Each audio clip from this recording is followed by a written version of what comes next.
Yeah.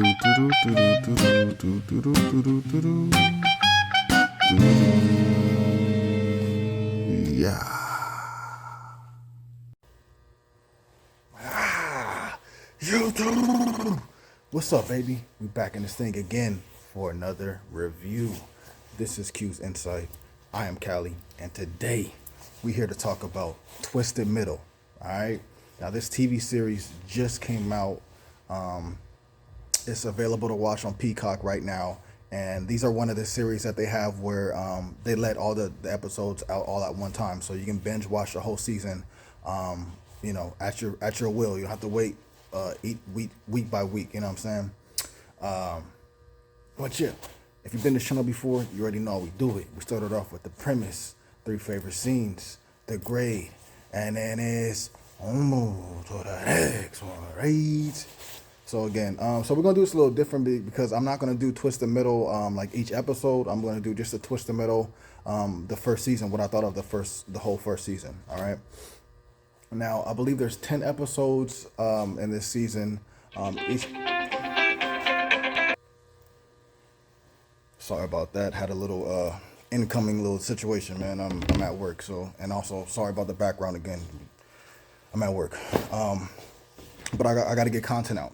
So anyways, but we got Twist the Middle, man. And like I said, we're going to be doing things differently in this because this is the whole season. I didn't do episode by episode, so I'm not going to do the breakdown like that. I'm just going to kind of just tell you what kind of happens throughout the season without spoiling too much. And then also kind of break down some of the characters and then kind of what we can look forward to going to season 2 if we do end up getting a season 2, right?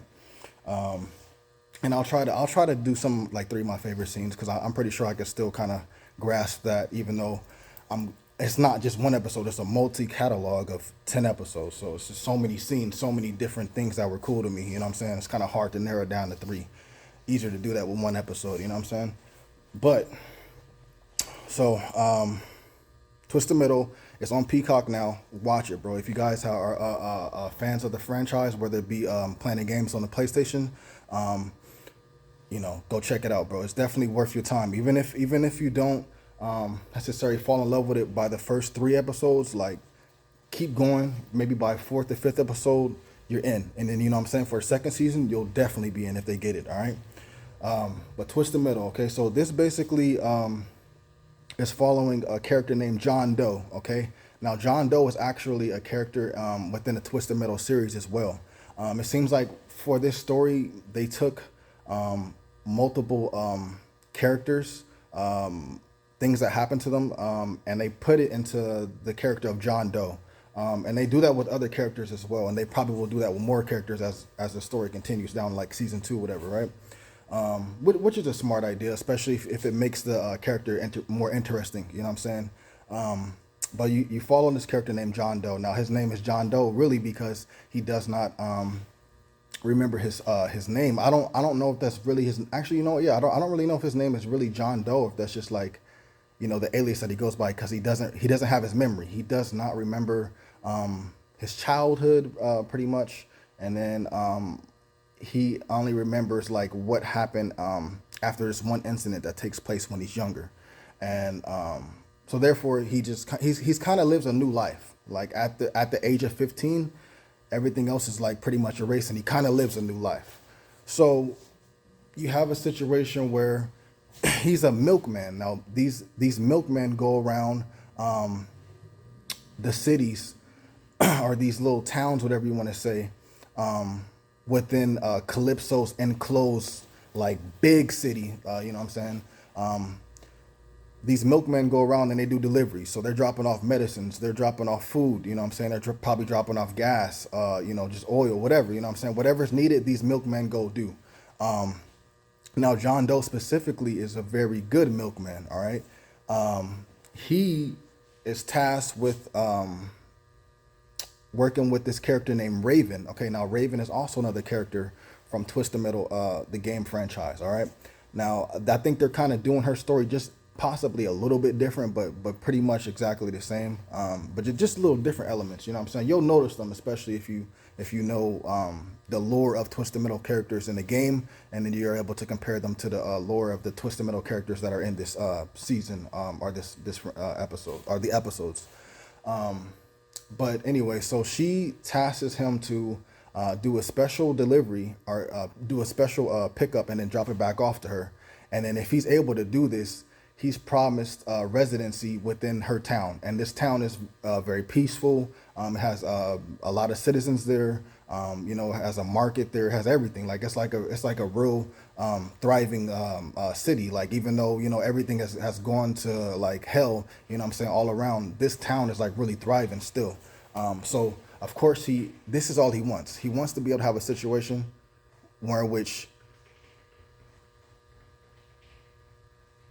he can sorry, he wants to have a situation where in which he can you know, live peacefully, you know what I'm saying, and possibly settle down. If he doesn't want to do the milkman stuff anymore, at least he'll have a home to settle down. You know, if he still wants to do the milkman stuff, at least he still will have a home to settle down, you know what I'm saying? But so he's tasked to do this mission. Along the way, he meets a character named Quiet. Now, Quiet is named Quiet for a reason. She doesn't talk for a certain point of the show. Probably like the first 3 episodes, I don't think she talks, or maybe like the first 2 or 3 episodes. But then she eventually does end up talking, and you do learn more about this character's history as well as, or just background, as well as she has a brother named what's her brother's name? She has a brother named Loud, Loud and Quiet, bro. That's crazy.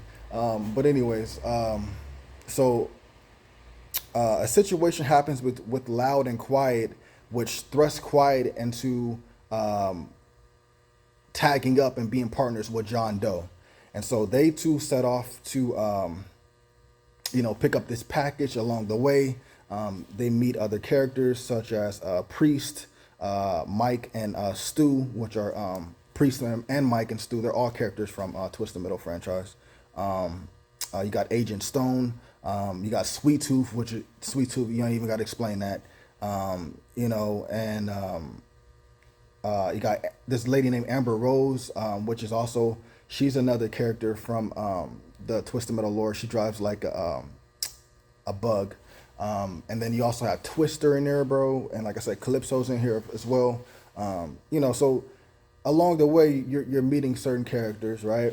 But all in all, at the end of the day, the main thing is that John Doe and Quiet get this package and bring it back to Raven. Within them doing this, all these other things happen. But like I said, within them doing this, John Doe is able to stake claim to what he was, you know, promised, which is to live there. And then we see Quiet kind of do her thing for a second. And then we really see what's going on once Raven makes a phone call, and or just once Raven tells her man that, you know, John Doe was able to do this delivery. He's going to be the perfect soldier for us to use in the Twisted Metal tournament. And that's how it basically ends. So this whole thing was a setup to the tournament. All right. This whole thing was a setup for Raven to find her specific driver for the tournament that she will use, and in order to win this tournament that Calypso was holding, because Calypso, of course, whoever wins, he gives them a wish. Whatever the wish is, it comes true. And of course, Raven wants whatever it is. I don't know. We don't know what it is, but she wants something. All right. So that's basically the premise of this show, and even like from the beginning to the middle to the end. Like basically, I kind of should have left a few details out, but at the same time, you'll still watch these episodes. You'll still find new information and things like that. It's not like I spoiled everything. All right, but so that's basically the premise. 3 of my favorite scenes, can I say? So first of all, let me say the chemistry between Anthony Mackie's John Doe and Stephanie Beatrice Quiet, Phenomenal, bro. Phenomenal. The chemistry between the two are very phenomenal. And it was like you couldn't even predict it to happen that way because Quiet was quiet for so long and then she finally ends up talking and then the two of them just like really, you know what I'm saying? Like really mesh really well. But I gotta say, one of my favorite scenes with them is the ball pit scene. Uh, if you've seen this, if you've seen the episode, if you've seen the series, you know what I'm talking about. And a ball pit scene happens about like 2 or 3 times, so you know exactly what I'm talking about when it comes down to it. But that scene, that's one of my favorite ones. My second favorite scene, bro, will have to be when Sweet Tooth comes in and he's I don't know, I forgot what it was like. It was like at some facility, bro. They were holding like some type of prisoners there, or whatever it may be. And this is when he was working with Stu, and then they were trying to go, you know, relinquish more people that would work for us, work for his ways. You know what I'm saying? So they Sweet Tooth goes in there with the knife, bro, cuts down people, just cutting heads off, bro. Just crazy, real brutal, real ridiculous, real Sweet Tooth like. You know what I'm saying? So I definitely like that scene. So that'll be my second favorite scene, and then my third favorite scene, bro, will probably be, and like these are going to be spoilers, so my bad, and these will be out of order. But my third favorite scene, bro, would have to be the ending battle that took place when you had, you know, Agent Stone, you had Twister, you know what I'm saying, you had Mike and Stu and everybody like that. And they were this was kind of like a pre-tournament, you know what I'm saying? Even though this wasn't a tournament match, this was just a certain sect trying to keep another sect from getting a package, right? But within that, you had like you basically had the tournament, right? So you're seeing these missiles flying everywhere, bro. It's looking exactly like the game. Purple missiles, red missiles, bro. Like just very reminiscing to these homing missiles that they used to have, bro. One thing I will say is that for the next season, I need to have the ricochets. I need to have the bombs, you know what I'm saying, with the little fusing or whatever, and you shoot them and they just bounce off of everything, and then they, you know, hit the target, bro. In the game, those were the craziest things, bro. The ricochets. But I need that for season 2, bro. But yeah, that's that scene, bro. Seeing everybody fly around, bro. Everybody's driving around in the whip, bro. Everybody's getting crazy. These are all characters that are from the games. You know what I'm saying, over the years of the franchise. These are all characters from some of the games. You know what I'm saying, and then some new people, whatever you want to say, right? But that was a dope scene. So that'll be 3 of my favorite scenes, bro. I gotta say, man, the grade for this, man, I'm gonna be honest. Like, I wanted to see this show. You know, when I saw the trailers, when it was first announced, I was very happy. And then seeing the trailers, I was like, you know what I'm saying, whatever. I'm a mess with it. And then it came out, and I kind of just I didn't even bum rush it at all. Like, I just kind of let it be there. You know what I'm saying? And then eventually, bro, I was like, you know what? Let me just go ahead and watch this, bro. I put it on, and I liked it from beginning to end, bro. It only got better for me, you know what I'm saying, as far as my interest, you know, as the episodes went on. But from beginning to end, I gotta say that it really had my attention, you know what I'm saying, and I was very invested, and so therefore I would definitely love to see a season 2 if we can get that green lit. Come on, Peacock, let's do that. Or if it's got to go to somewhere else, do that. Let's get the season 2 regardless. And the same actors and everything like that. Please don't switch up. If you want to add more people, but keep the same actors playing the same characters. But with that being said, like I said, I think that me enjoying it so much, man, I got to give this series, bro. I got to give it like an 8.7 out of 10. Okay, so I'm gonna give it an 8.7 out of 10. Definitely above average. Definitely worth your time, bro. Especially if you're a fan of these franchises. Especially if you're a fan of the franchise, Twisted Middle. You know what I'm saying? From 1, 2, 3, 4, 5. You know, whatever. If you're a fan of that, come watch the show. You know what I'm saying? You may be disappointed to a certain degree because it may not be what you thought it would be, but eventually, like I said, you're gonna see that we'll get there. You know what I'm saying?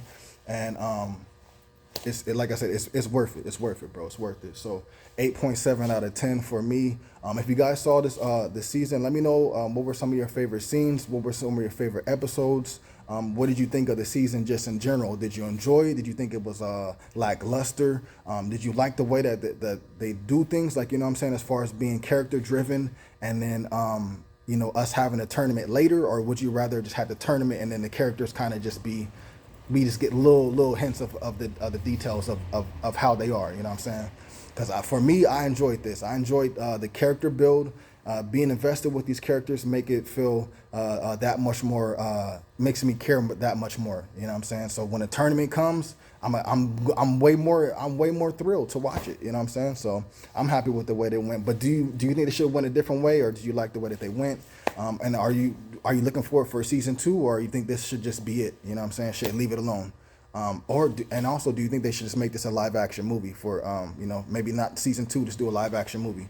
Let me know about that in the comments down below. All right. Please remember to like, subscribe, and share. As always, this is Q's Insight. I am Cali. Until next time.